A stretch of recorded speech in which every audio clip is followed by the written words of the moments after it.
Welcome to Instant Replay for MLS Week 12. I'm Andrew Wiebe, this is Bobby Warshaw, and we have nothing to talk about. Nothing to talk about, but we might go swimming in our pool of Cheez-Its. Yeah, man, bury me in the Tabasco flavor. Actually, we have plenty to talk about. Let's go to Mercedes-Benz Stadium in ATL. Actually, I'm spelling it NACL because y'all are salty. We start our laundry list in the 31st minute when Josef Martinez gets in behind Tim Parker and does what Josef Martinez does, which is score goals. But Bobby, Chris Pinto lets it stand before VAR Mark Geiger says, no, go check this thing out. They take a quick look and they say, yep, there's a foul here. Look very closely. Martinez clips Tim Parker's ankle there, causes it to hit his other foot. He goes down. That's a foul. Is it a foul in your book? Andrew, I don't blame Atlanta fans for being mad. It's annoying, it's frustrating that something so soft and so small took away a goal. But yes, he clipped Parker. You have to call it. It doesn't matter if it's incidental or not. Now, you said incidental, and I'm looking through the rule book, Atlanta fans. There's nothing in the rule book that says incidental contact anywhere. Ultimately, this is careless, and the reason is this. Tim Parker has position.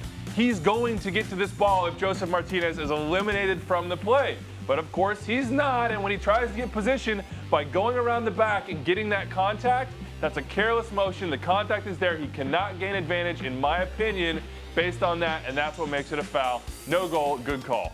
But Andrew, that was just the start of the controversy. In the 40th minute, BWP is taken down in the box by Miles Robinson, and referee Chris Pinto does not hesitate to give the penalty. Yeah, and I watch this and I think, that's soft. He's not getting to this ball. It's getting cleared regardless, but BWP's smart, and once he feels that arm around him, he goes down.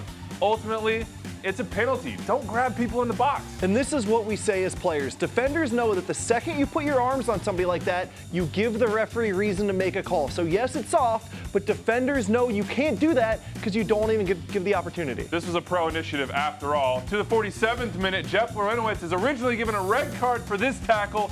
Then it's rescinded after video review. Nothing to see here, Bobby. I think this is the correct call. But I do have a question in the 51st minute when BWP scores the game winner. Rewind it back here. Atlanta United want a foul on Miguel Almiron in the open field. What do you think?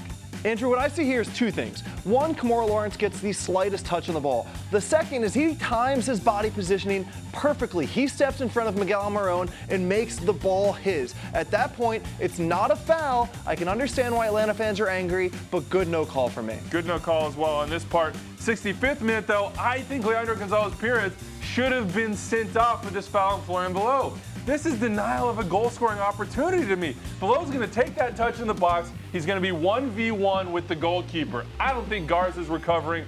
I'm not sure how this wasn't a red card. I agree with you again there, Andrew, but there's still one more. And this time the red card actually was given. Greg Garza sent off for this tackle on Sean Davis in the 69th minute. No VAR necessary. No, I don't think so either. They waited for him to get up, but you can see he goes over the ball into the inside of the knee with the studs. To me, that's the definition of serious foul play. Andrew, we could probably stop the show right there, but there's just so much heat, man. We got to go right to Texas. We do. Let's head south. FC Dallas and Vancouver. Ted Uncle's the referee in this one. And we start in the 56th minute when Kai Kamara is called for a foul for this challenge on goalkeeper Jimmy Maurer. But that's not a foul. Well, I get why refs want to protect goalkeepers when they put their arms up and stretch their body. But, Andrew, sometimes it just goes over the top. Kai Kamara makes a fair play and gets to the ball at the same time as Maurer. Yeah, his arms aren't up. That's not a foul in my opinion. Now let's go all the way into second half stoppage time. And this is going to lead to the game-tying goal for the Whitecaps. Jimmy Maurer is called for this foul on Anthony Blundell. Yeah, that's a foul, but rewind again. He was fouled by Jose Aja. Look closely. That's an arm in the face. That's a foul.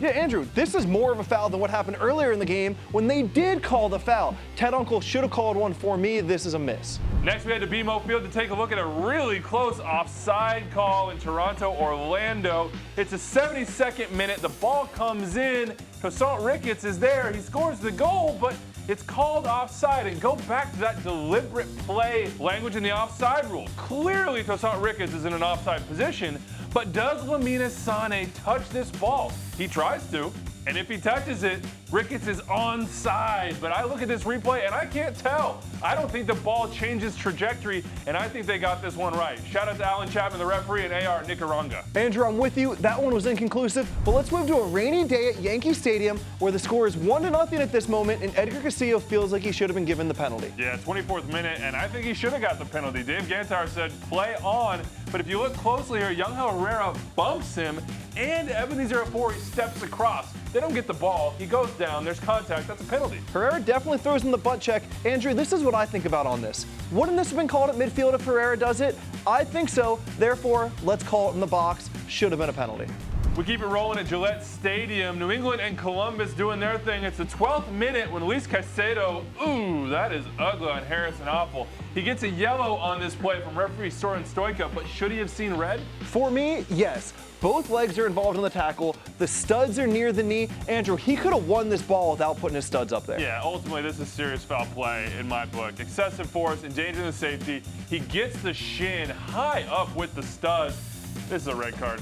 That one felt obvious to us. But Andrew, we're not so sure about this one in the 87th minute when Brian Wright got taken down in the box. Harrison Awful at it again here. He sticks the leg in, and at first I thought, you know what? I don't think there's contact there. But as you slow it down and go look back at the replays, Harrison Awful gets his cleats into the thigh of Brian Wright, and I think that's a foul. Of course, VAR Jeff Gamble took a look at it, but those angles, they're probably not quite conclusive. I'm okay with this not being a penalty because as a personal preference, I think in the last few minutes, the bar gets raised and the referee needs to be more certain, so I'm glad a soft one like this doesn't get called. I think it's soft too, but there is contact there. I think that's a PK.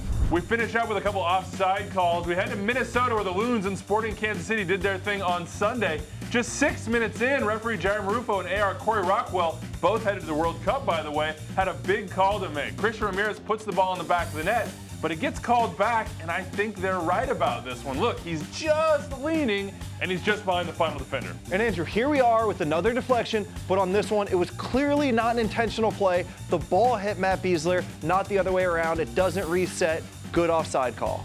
Another good call in Philly RSL. Chico Grajeda is the referee and Jorge Gonzalez is the VAR, and they combined in the 67th minute when Marcus Epps thought he had a goal, but then the play goes to video review and gets called back correctly so. Now, Andrew, Chico Grajeda didn't actually look at the screen. He trusted his VAR, Jorge Gonzalez. Now, you talked to Mark Geiger and Jair Marufo about this on Extra Time Radio. What did they tell you? They said it's personal preference, and it's all about that relationship with your VAR, but ultimately it comes down to facts.